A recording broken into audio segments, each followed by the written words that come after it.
The great hall of the Galactic Council buzzed with nervous energy. 2,000 representatives from across the galaxy sat in tiered seats that rose high into the dome-shaped chamber. Many were agitated, waving tentacles, appendages, or light-producing organs to signal their desire to speak. High Counselor Vreen, a tall, willowy being with iridescent skin, raised all 4 of her arms to quiet the chamber. "We will have order," she said, her translator converting her musical whistles into standard galactic common. "The Exploration Committee has brought us news that requires calm deliberation." The room settled. Counselor Jeth, a small reptilian, being who headed the Exploration Committee, moved to the central platform. "Esteemed colleagues," he began, his scaled head bowing slightly. "Our survey ship Celestial Seeker has discovered a new sentient species in Spiral Arm 7, Sector 42. They call themselves humans and their planet Earth." Images appeared in the air above him. A blue-green world, cityscapes, and finally close-ups of bipedal beings with varied skin tones and minimal external features. "They appear unremarkable," said a counselor from the back. Jeth clicked his teeth nervously. "That was our initial assessment. However, when our environmental team analyzed their planet, we discovered something disturbing." He paused. "They inhabit what our classification system identifies as a Class 5 death world." The chamber erupted in shocked exclamations. "Impossible! No sentient species could evolve on such a world. Are the readings accurate?" Vreen restored order again, then nodded to Jeth to continue. "The readings are correct. Their planet has gravity 60% higher than galactic standard. Their atmosphere contains nearly 21% free oxygen, a corrosive gas to many of us. They experience regular natural disasters including volcanic eruptions, massive storms, and tectonic plate shifts. Their wildlife includes numerous venomous and predatory species." A hologram displayed Earth's environmental data. Many counselors physically recoiled. "Yet the humans not only survive there, they thrive," Jeth continued. "And they appear to be completely unaware that their world is exceptional." In a laboratory on Earth, Dr. Samantha Wright stared into a microscope. Her brown hair was pulled back in a practical ponytail, and deep concentration lines marked her forehead. The room around her buzzed with activity as her team worked with samples collected from the alien spacecraft that had landed 3 days ago. The door opened, and a military officer stepped in. "Dr. Wright, they're requesting your presence at the meeting site." Samantha straightened and rubbed her tired eyes. "Did they say why, Major Jackson?" "The aliens are asking for you specifically. Apparently they were impressed by your presentation yesterday." She nodded, quickly organizing her notes and grabbing her tablet. "Let's not keep our visitors waiting." The meeting site was a hastily constructed facility near the landing zone. Inside, 3 alien beings waited in an environment adjusted to their comfort, slightly lower gravity and reduced oxygen levels.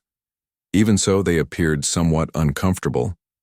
Ambassador Zixtal, representing the Galactic Council, was a graceful being with blue-tinted skin that seemed almost translucent. His large, expressive eyes followed Samantha as she entered.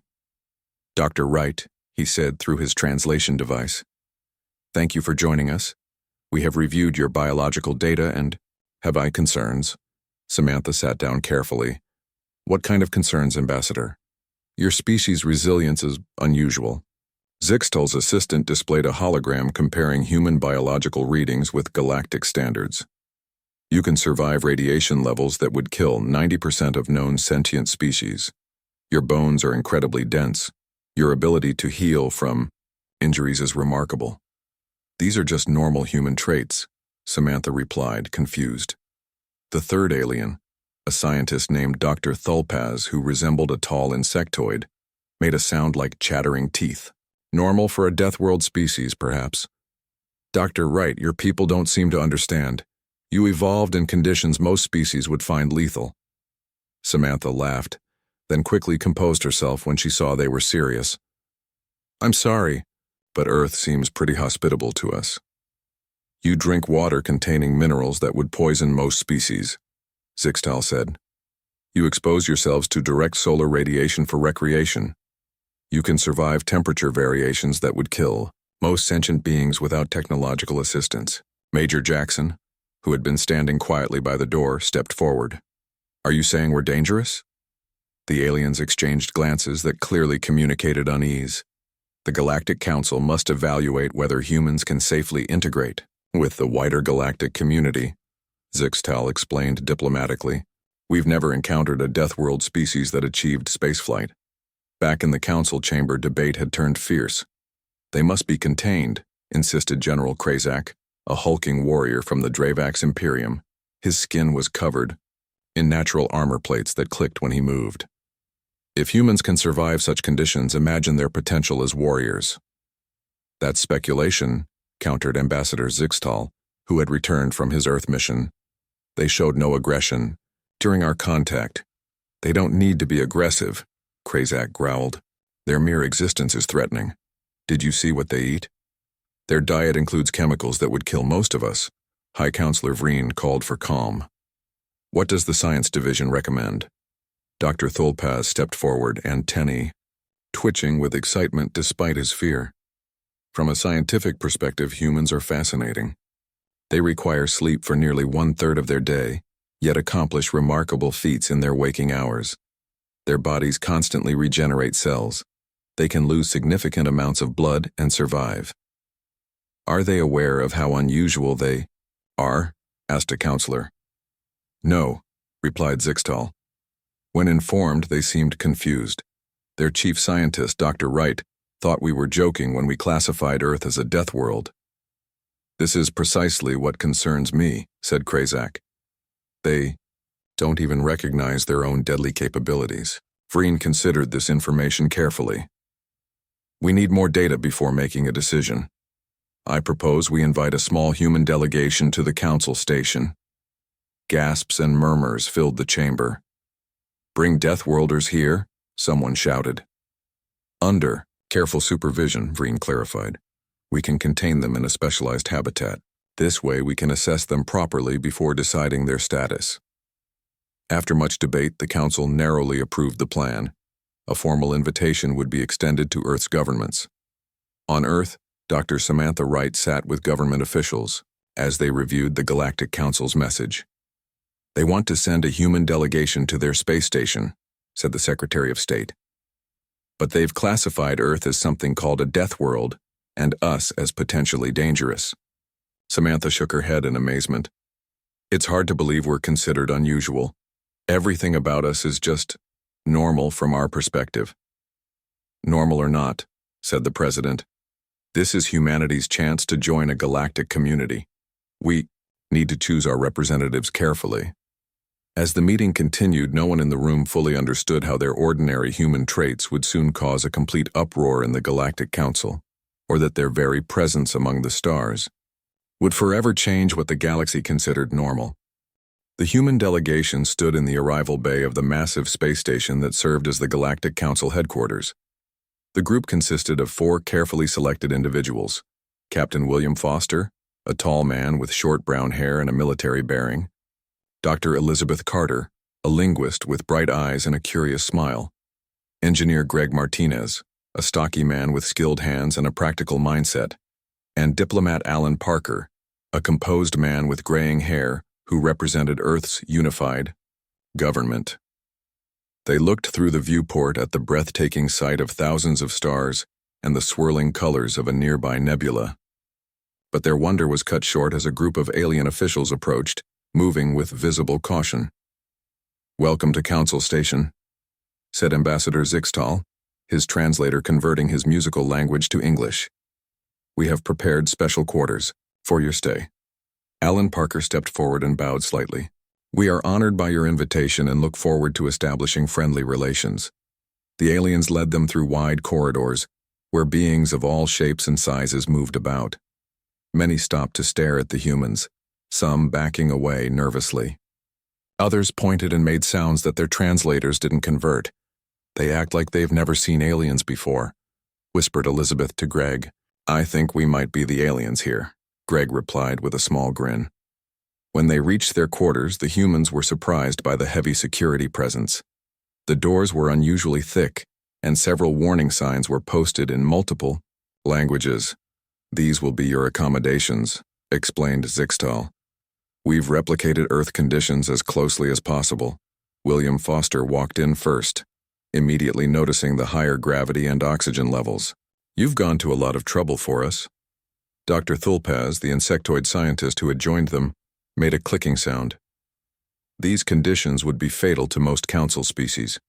We can only enter your quarters with protective suits." The humans exchanged confused glances. "This is how you live all the time?"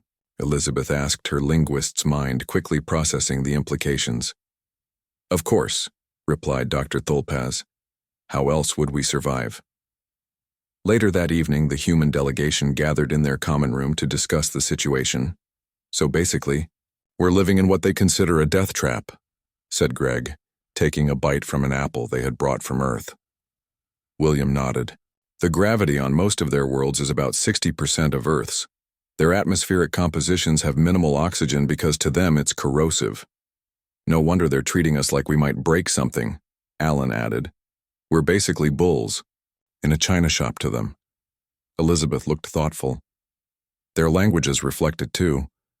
I've been studying the translations, and their words for strength and durability have different connotations than ours. They admire resilience but fear raw power." A chime sounded and a holographic screen activated showing Zixtal's face. "The council requests your presence at tomorrow's assessment session. Please rest well." After the call ended, William looked at his teammates. "Remember our mission. We represent all of humanity now." The next morning, the delegation was escorted to the Grand Council chamber. Thousands of alien representatives filled the tiered seats, their murmuring creating a strange symphony of sounds that fell silent as the humans entered. High Counselor Vreen addressed them from her elevated platform. "Humans of Earth, we welcome you to this assessment session. Your world represents an anomaly in our records, a Class 5 death world that has produced sentient life." Alan stepped forward to speak, but alarms suddenly blared throughout the station. Red lights flashed, and the translator systems went haywire for a moment before stabilizing. "Emergency in Section 7, announced a computerized voice. "Life support, systems failing. Radiation leak detected." The chamber erupted in panic. Many council members rushed for the exits while others froze in fear. "Section 7?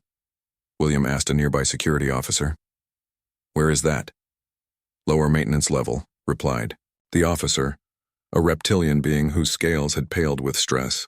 "But it's too dangerous now. The radiation levels are lethal." William turned to his team. "Greg, can you help fix their systems?" Greg nodded firmly. "If I can see what's wrong, probably." "I'll go with him," William decided. "Elizabeth, Alan, stay here and help coordinate." Before the alien security could stop them, William and Greg rushed toward the emergency. They followed the indicators through the station until they reached Section 7, where warning lights flashed outside sealed doors. "The radiation levels beyond this point will cause severe damage to organic tissue," warned the station's computer. Greg checked the nearby terminal. "The life support system is failing because of a power surge, and there are 3 maintenance workers trapped inside." William didn't hesitate. "I'm going in. Guide me through the repairs from here." "Foster, wait," Greg began, but William had already overridden the door controls and entered the hazardous area. Inside, William found 3 alien workers collapsed near a malfunctioning control panel. The radiation warning indicators were flashing red, showing levels that would be dangerous even to humans with their greater resistance. Moving quickly, he lifted the first worker, a light feathered being, and carried them to the door where Greg waited. "Get them to safety," William said. "I'll get the others." Despite the burning sensation on his skin, William went back in twice more, retrieving the remaining workers. By the time he carried out the 3rd alien, his skin was reddened, and he felt nauseated from radiation exposure.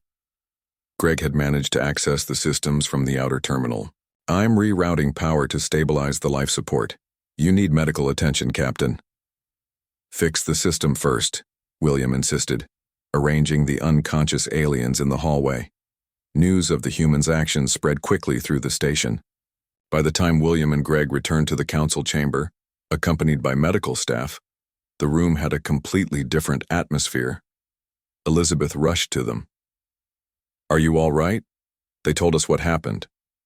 Alan turned from a conversation with Zixtal. "You've caused quite a stir.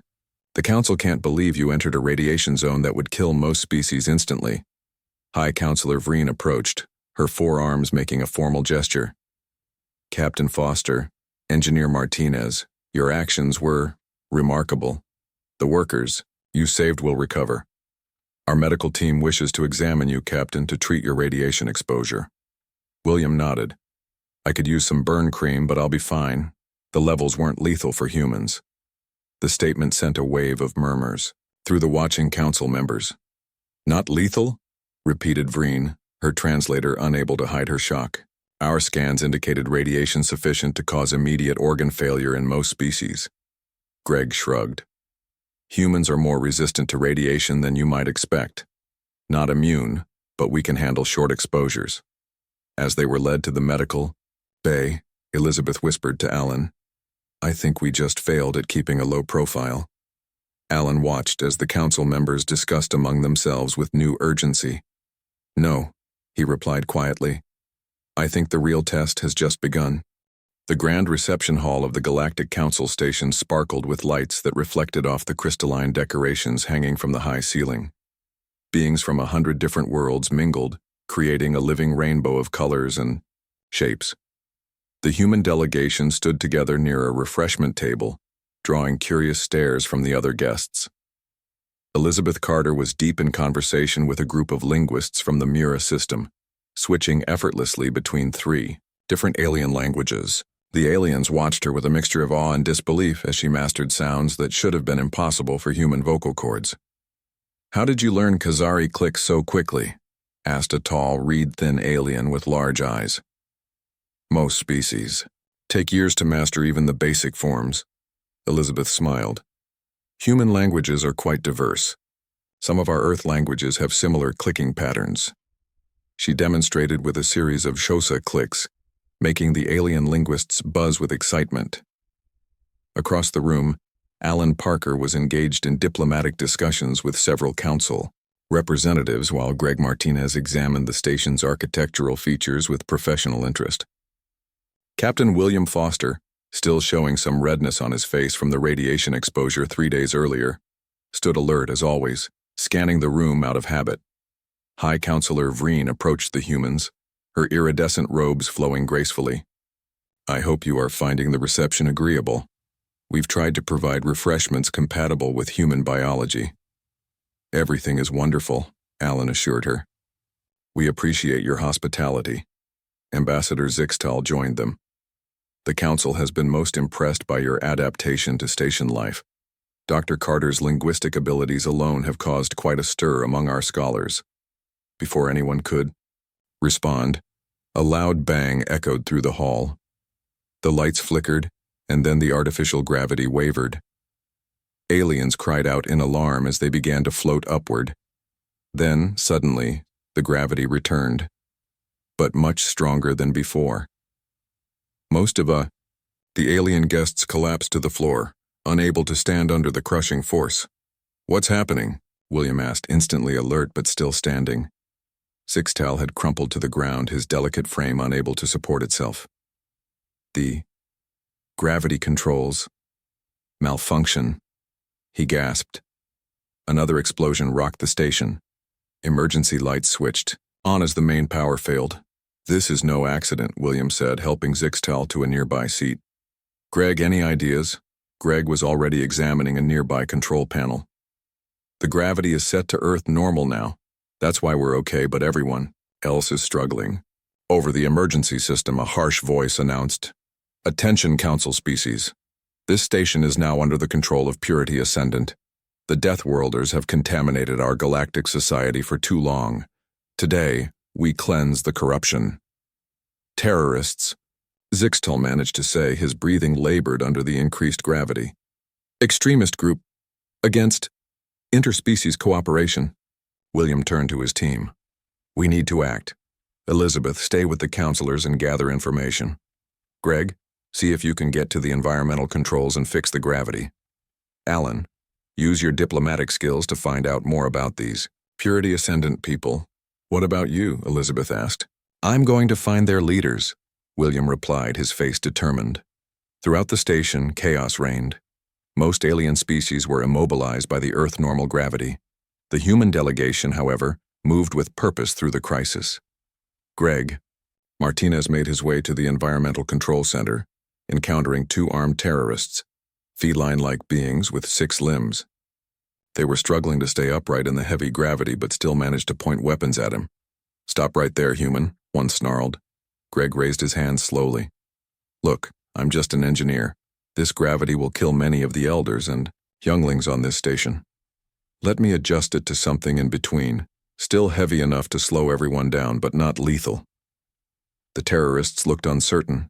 Greg continued, You want to make a point, not commit mass murder, right? After a tense moment, they allowed him access to the controls. Greg worked quickly, his fingers flying over the alien interface. The gravity eased slightly, enough to prevent deaths but still immobilizing to most aliens. Meanwhile, Elizabeth had gathered a group of council scientists and was coordinating communication using her translator and linguistic skills. We need to reach security teams in other sections, she explained, teaching them how to modify their communication devices to bypass the terrorists' jamming signals. Alan Parker had taken a different approach. Using his diplomatic training, he had managed to open a channel to the terrorist leaders. This is Alan Parker of Earth. I request to speak with the leader of Purity Ascendant. A harsh voice responded, The Deathworlder wishes to negotiate? How amusing. I wish to understand your concerns, Alan replied calmly. Violence rarely achieves lasting goals. After some back and forth, Alan learned that the group feared that adding Deathworld species like humans to the Galactic Council would lead to the domination of physically stronger species over others. It was fear, not hatred, that motivated them.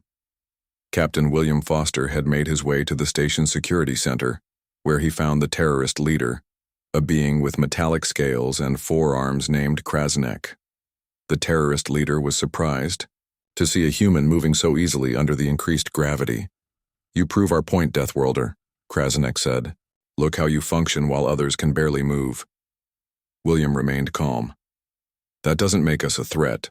On Earth, we have a saying, with great power comes great responsibility. We use our strength to help, not harm. Pretty words, sneered Krasnek. Not just words, William replied. While you've been talking, my team has been saving lives throughout the station. Your increased gravity would have killed many elders and younglings, but our engineer adjusted it to keep them alive. Our linguist is coordinating emergency teams. Our diplomat is addressing your group's concerns with council members. The standoff continued for hours. The humans worked tirelessly, showing stamina that amazed even the terrorists. After 36 hours without sleep, William, Greg, Elizabeth, and Alan were still functioning at high capacity, coordinating rescue efforts and negotiations. Security footage of the humans carrying injured aliens to safety, repairing critical systems, and managing crisis response spread throughout the station's communication network. Many council members watched in awe as the humans demonstrated not just physical resilience but compassion and ingenuity. By the time council security forces finally regained control of the station, the human delegation had helped save hundreds of lives. As the gravity returned to normal and lights came back on fully, exhausted council members looked at the humans with new eyes. High Counselor Vreen, finally able to stand again, addressed the human delegation. You have shown us something we did not expect from Deathworlders. Not just strength but restraint. Not just endurance but empathy. General Krazak of the Dravax Imperium was less impressed. They have also shown us how dangerous they could be. If 4 humans can accomplish so much during a crisis, imagine what millions could do if they chose aggression instead of assistance. As the humans finally rested after their ordeal, the debate about their status grew more heated than ever. The Galactic Council was now deeply divided. Were humans heroes to be welcomed or threats to be contained? Alan Parker summarized it best as he looked out at the stars from their quarters.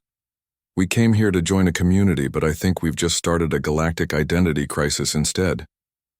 The trial chamber was smaller than the main council hall, but no less impressive. Curved walls displayed moving images of stars and galaxies, creating the illusion that the proceedings were happening in the midst of space itself. 7 senior council members sat on elevated platforms, looking down at the central floor where the human delegation stood. General Krazak of the Dravax Imperium stood at a podium, his armored scales gleaming under the lights. "The evidence is clear," he said, his deep voice rumbling through the chamber. "These humans represent an unacceptable risk to galactic peace. They must be quarantined." The humans exchanged glances. They had been summoned to this formal hearing 3 days after the terrorist incident. What had started as a diplomatic visit had turned into a trial. The Deathworlders demonstrated abilities that could destabilize the careful balance between species, Krazak continued. "They can function in gravity that immobilizes most of us. They can withstand radiation that kills us. They can go without sleep for periods that would cause brain damage in most species." High Counselor Vreen raised a slender hand. "General Krazak, we have heard your concerns. Now we will hear from those who advocate for the humans." She nodded toward Ambassador Zixtal. The blue-skinned ambassador moved gracefully to the center of the chamber. "Esteemed Council, I have spent more time with these humans than anyone else here. Yes, they possess physical capabilities that seem alarming, but they have shown no aggression. During the recent crisis, they used their strength only to help others." Dr. Samantha Wright had arrived from Earth the day before to serve as an expert witness. She now stood beside Alan Parker as Zixtal gestured toward her. "Dr. Wright can explain the evolutionary reasons for human resilience," he said. Samantha stepped forward nervously. She had never imagined addressing an interstellar council. "Earth shaped us through what you might call environmental pressure," she began. "Our planet has been through 5 major extinction events. Species that survived developed adaptations, like our endurance, our temperature tolerance, and our immune systems."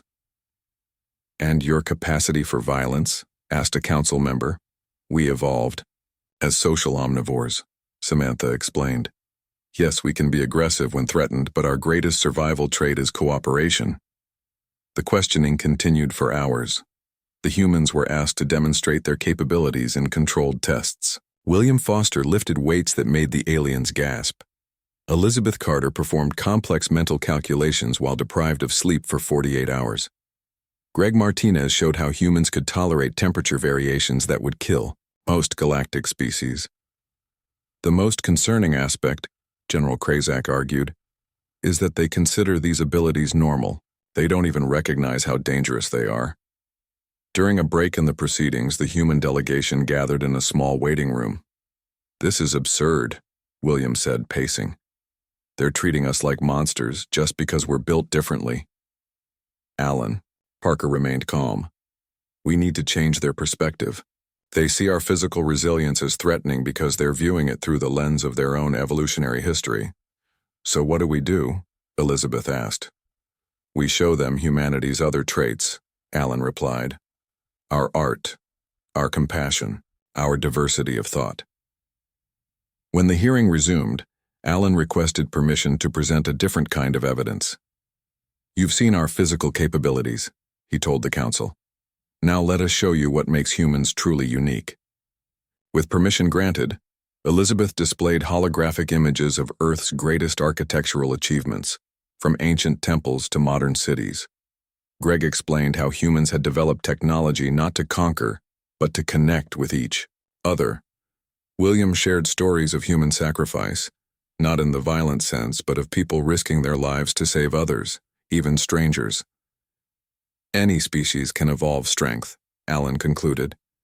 "But we believe what makes humanity valuable to the galactic community is our adaptability, our creativity, and our desire to explore and understand." The council seemed thoughtful, but General Krazak was not finished. "Pretty displays do not change biological facts. I propose a final test. Let us see how humans react under real pressure."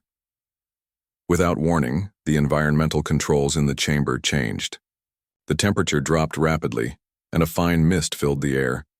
water mixed with a compound that was mildly acidic to human skin but harmless to most alien species.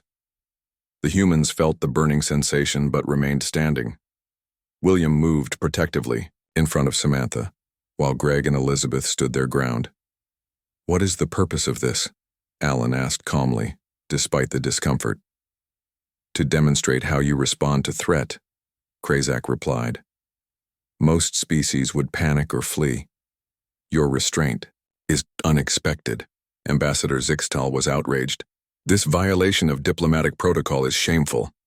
The test was quickly ended and the environmental controls returned to normal. The human delegation was given medical treatment for mild chemical burns, but they had made their point. They had responded with dignity, not aggression. As the council deliberated privately, Dr. Tholpaz approached the humans. "I have a question that has been bothering our scientists," the insectoid researcher said. "You keep mentioning that Earth is normal to you. Do you truly not see it as dangerous?" Samantha thought for a moment. "We know Earth has hazards. We have earthquakes, storms, predators. But it's home. We've adapted to those conditions over millions of years." "Fascinating," Thulpaz replied. "To us, Earth sounds like a horror world. The pressure, the oxygen, the radiation from your sun, the temperature swings, they would kill most of us within minutes. One person's nightmare is another's. Comfortable home," Samantha said with a small smile. After hours of deliberation, the council members returned.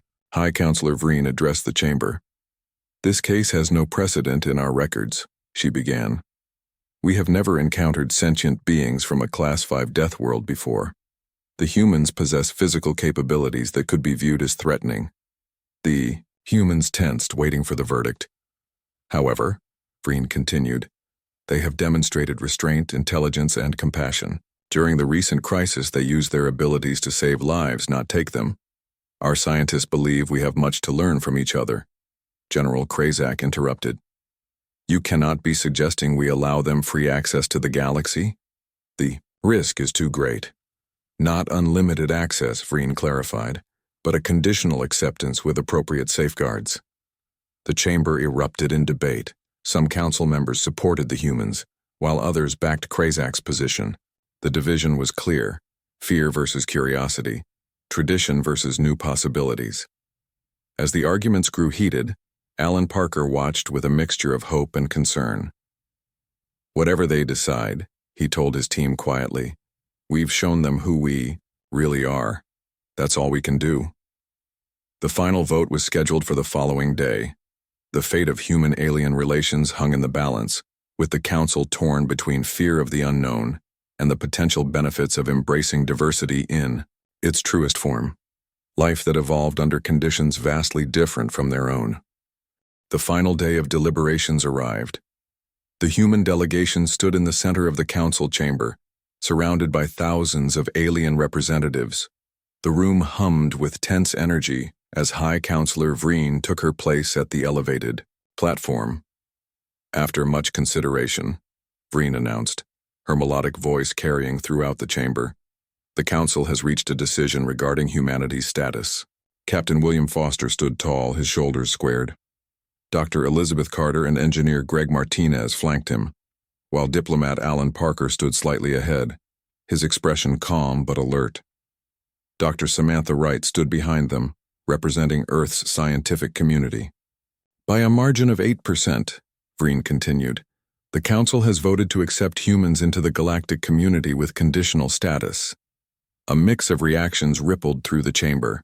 Some representatives made sounds of approval, others of protest. General Krazak's armored scales rattled as he rose from his seat. "I formally register the objection of the Dravax Imperium," he growled. "This decision endangers us all." "Your objection is noted, General," Vreen replied evenly. "However, the Council believes humanity has shown qualities that would benefit our community." Ambassador Zixtal approached the humans, his blue skin glowing. With what they had learned was an expression of joy. "This is a historic moment. Earth is now officially recognized as a Class 5 death world, the first inhabited planet with such a classification to join our alliance. What exactly does conditional status mean? Alan asked. There will be restrictions, Zixtal explained. Human ships must carry special identification. Certain sensitive areas will remain off-limits until trust is fully established, and humans, visiting non-Earth environments, must undergo safety training. That seems reasonable. Alan nodded. What happens next? You will return to Earth as official representatives of the Galactic Council. A delegation of council members will follow to establish formal diplomatic relations. The trip back to Earth was filled with planning and preparation. The human delegation used the time to compile reports and recommendations for Earth's governments. When they finally arrived, they were greeted as heroes. News of their adventures had preceded them, transmitted through the communication channels established during first contact. A special facility had been constructed near the original landing site to host the alien delegation. Dr. Samantha Wright supervised the final preparations, ensuring the environmental systems could support a variety of alien biologies. The oxygen levels must be reduced in the main meeting chambers, she instructed a team of engineers. And we need separate areas for species with different atmospheric requirements. When the council ship arrived a week later, Earth was ready. The alien delegates emerged wearing protective suits that shielded them from Earth's harsh environment. News cameras captured the historic moment as human leaders greeted the representatives of 1,000 worlds. Ambassador Zixtal led the alien delegation. We are honored to visit your world, though we must admit it is quite challenging for us, he said during the formal reception. We hope to make your stay as comfortable as possible, replied the Secretary General of the United Nations. We have much to learn from each other. The days that followed were filled with meetings, cultural exchanges, and scientific discussions. Earth scientists were amazed by alien technology, while the alien delegates were equally fascinated by how humans had adapted to their harsh world. Dr. Thulpaz spent hours in Samantha's laboratory, studying human biology. Your cellular repair mechanisms are extraordinary, the insectoid scientist exclaimed, and your immune system is surprisingly aggressive. We've had to evolve defenses against many pathogens, Samantha explained. Earth is teeming with microscopic life. That explains your resistance to radiation and toxins, Thulpaz noted. Your bodies are constantly fighting internal battles we never face. Meanwhile, in the diplomatic compound, Alan Parker was deep in discussion with council representatives about humanity's role in the galactic community. The aliens were particularly interested in human problem-solving abilities. Your species seems uniquely adapted to crisis management, one delegate observed. Perhaps because of your challenging environment. We've certainly had plenty of practice, Alan acknowledged, though we still have much to learn about working together. The most surprising development came when the council proposed creating a new program, the Deathworlder Integration Initiative. Humans would serve as rescue specialists and emergency responders for situations too dangerous for other species. You want us to be the emergency services of the galaxy? William asked during a planning session. Your natural abilities make you uniquely suited for hazardous conditions, Zixtal explained. Environments that would kill most species are merely uncomfortable for humans. The proposal was met with enthusiasm from Earth's governments. It gave humanity an immediate and valuable role in the galactic community, while playing to their natural strengths. As the formal agreements were being finalized, a spring rain began to fall outside the diplomatic compound. Ambassador Zixtal watched through a window as human children played in the rain, splashing in puddles and laughing. They're playing in acid, he commented to Alan, who stood beside him. Water mixed with atmospheric compounds creates a mildly acidic solution that would irritate most species' skin. Alan smiled. We call it rain, and it's essential for life on Earth. Those kids are just having fun. Having fun while being bathed in acid, Zixtal marveled. Deathworlders indeed. 6 months after first contact, the integration of Earth into the galactic community was progressing smoothly. Human ships now traveled to nearby star systems, always causing a stir when their crews visited alien worlds. The first human embassies were established on major council planets, with special environmental systems to create Earth-like conditions. The term Deathworlder had initially been seen as insulting by some humans, but it quickly became a badge of honor. Human strength and endurance became valuable assets in space construction, emergency response, and exploration of extreme environments.